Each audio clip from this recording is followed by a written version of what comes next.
What's up YouTube? This is MetallicTCG coming at you with a different type of video than our standard Yu-Gi-Oh! Duel Links, Rush Duel, Master Duel content. So from the past few weeks ago, I've actually released an video where I opened up the Yamato starter deck and the One Piece Luffy recent structure decks that have came out. However, I've actually been kind of enjoying the One Piece TCG more and more, and just the idea of beginning that card game journey. So I decided to pick up the One Piece starter deck Red Straw Hat Crew Luffy deck. The reason why I decided to pick this deck up is because mono red Luffy, at least this leader, does seem pretty fun with its abilities, just the overall play style. Plus, there are quite a bit of staples for the current style right now that are actually pretty good. So I figured we would actually bite the bullet and pick up this one. If you're new to the channel, don't forget to hit subscribe and join for all the new things coming down the channel. I would like to start doing some like deck profiles and stuff like that for One Piece, but we'll eventually get to there. We're not going to really cover too much aside from the deck. If you guys want to see like my first impression video on the One Piece CGZ, you could definitely check out the other Star Deck Luffy build that we did release, but these are our Dawn cards. For those who don't know, Dawn is basically this game's version of mana, which you can use it to either pay the play point for the cost. You can also attach your Dawn to your leader or characters to give them plus 1000 during your turn, which does add up quite a bit. And one of my favorite things about the One Piece TCG is the way they handle use of used mana. There are actually some cards that allow you to take Rested Dawn, which is like casted Dawn, and put it back to your player. So not only can you get the benefit of casting and using the Dawn, but you could still like use cards to add the Rested Dawn to your leaders and still give them that PowerPoint boost. Each card has 10 Dawns, but let's jump into the deck. So this is Mono Red Luffy, pretty solid, 5 life for 5000, pretty standard. So active once per turn during your main, you can give this leader or one character one Rested Dawn. So kind of like what I mentioned before, you can pay, certain mana to be able to, or Dawn to be able to play a character. You can then use Luffy's ability, take the Rested Dawn, and then put it under Luffy to give him plus 1000, which is pretty nice actually. Just the sheer ability of having access to pumping up your other cards and still being able to use them for summoning and casting stuff is pretty neat. So one the leader mono Monkey D. Luffy. My Magic Gathering background is mono red, so I figured this would actually be somewhat of a pretty decent transition since red is pretty aggro. And of course, it has a lot of things that the game wants you to do. Allows you to get pretty big. There's a lot of rush effects, which is like haste for those who play Magic. So I figured this would have been a good starting point. And also because I do want to see about potentially building OP for Vivi, just because when I first saw the leader, I'm like, this actually seems pretty fun. And I think people are now starting to see that, yeah, Vivi's not a bad card. All right, so going into it. So yes, so we have two Monkey D. Luffys. This is actually a really good card. So it does get Rush, which means you can attack when it's, played. And then if you equip 2 Dawn when attacking, he cannot be blocked, which, is pretty solid. Being a 5/6 for 6000 is just really good. Again, helping push for the really quick clears. We also have 2 Zoros. Zoro Nora Zelda. So when he gets a Dawn, so he's you pay 3 to summon him, and then you do, if he has a Dawn 1, he gets 1000. So basically putting 1 Dawn turns him from a 5000 into a 7000 based off the Dawn itself. And of course a Zoro. So again, what's pretty cool too, again, you could always use your leader to just being able to take the Dawn that you use to summon Zoro, equip it to him, he gets the boost, stuff like that. So pretty cool stuff. Now we're gonna go into like the non-foils, but there are some pretty good stuff in here too. And I do want to apologize for the glare. For Usopp, when attacking, if he has 2 Dawn, your opponent can activate blockers that have 5000 more during this battle. He also has a trigger. So for those who don't know, the One Piece TCG has sort of like a treasure prize card system like the Pokemon TCG. So once you take damage, you put a card back in your hand. If the card you put back from your hand from your life is a trigger card, you can cast it. So for Usopp, you could just play it, which is not too bad. Having bodies on the board is good. We are then playing, or the deck also does have 4 Karoo. I mean, nothing spectacular about Karoo. Honestly, it's just a 1/3000. I mean, 3000 is not too bad. However, in this case, it is what it is. It's not really that good. Just because most leaders are already at like 5,000-6,000. So if you want to try to get some light damage, you're going to have to buff up Karoo with Dawn, which, you probably want to use your Dawn for other things. 4 copies of Sanji. Again, I'm still very, very new to the game, so I'm still trying to get my footing. With Sanji, if you give him 2 Dawn, he has Rush, which is pretty good, which just allows you to play him right then and there. Again, you go and just pay the 2, use Luffy's ability, give him 1 Dawn, equip a Dawn, put him up to 6,000, then he can attack same turn. And I should mention, every turn you get 2 Dawn from your Dawn deck to use for casting, except for player 1, I think they only get 1 to help balance it out. 4 copies, 4 copies of Jinbei. Jinbei is he's all right. It's a 3/5000. When he has a Dawn 1, when attacking, you can give one of your leaders or characters other than this card 1,000 power. So again, you could always use Luffy, give the rested Dawn to Jinbei. Then when Jinbei attacks, you can then put the 1 Dawn or 1,000 back to Luffy, your leader, or any other monster you have on the field. I say monster, but it's character, I guess. Here's actually a pretty good card, honestly. The 4 Tony Choppers. Chopper is what we call a blocker. It does what it says. While he's on the field, if your opponent tries to attack your leader or a different card, you could just send this into your way. So it's kind of like a chop and blocker. Being a 1,000 is pretty solid. I don't think One Piece TCG has piercing damage or trample.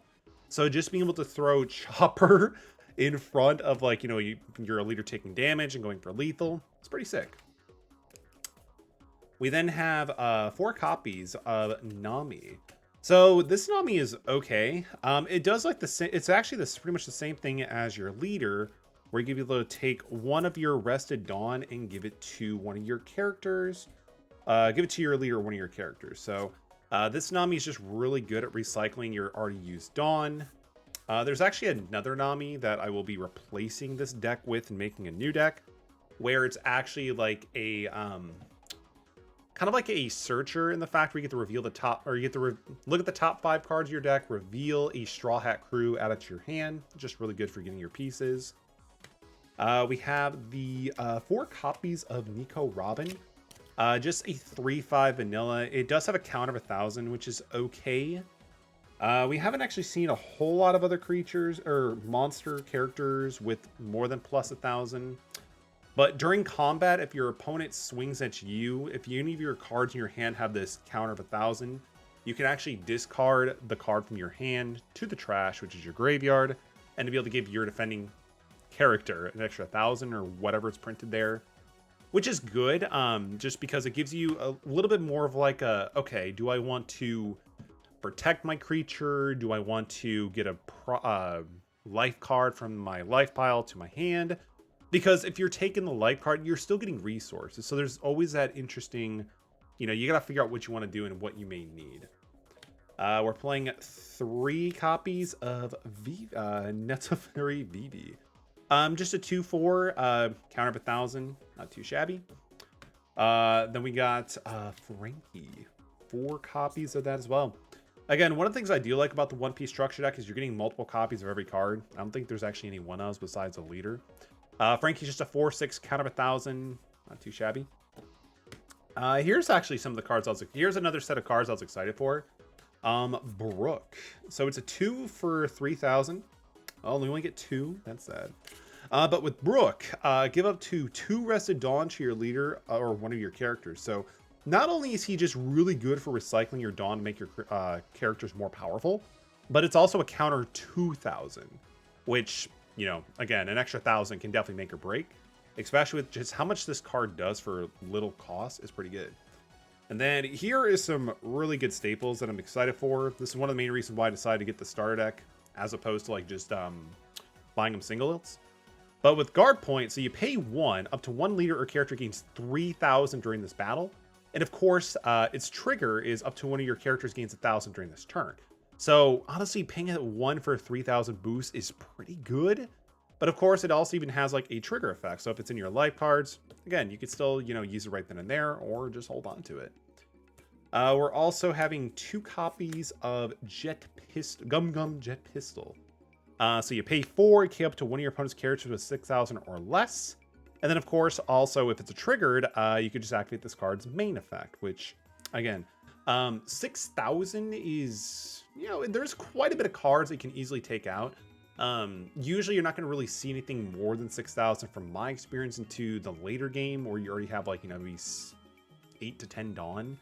But still, Gum Gum Jet Pistol seems pretty solid. And then 2 copies of Diablo Jambe. So select one of your Straw Hat type leaders or characters. Your opponent can activate blockers if that card has attacks this turn. So that's actually not too bad. It just basically allows you to basically just get your guaranteed hit without worrying about any blockers.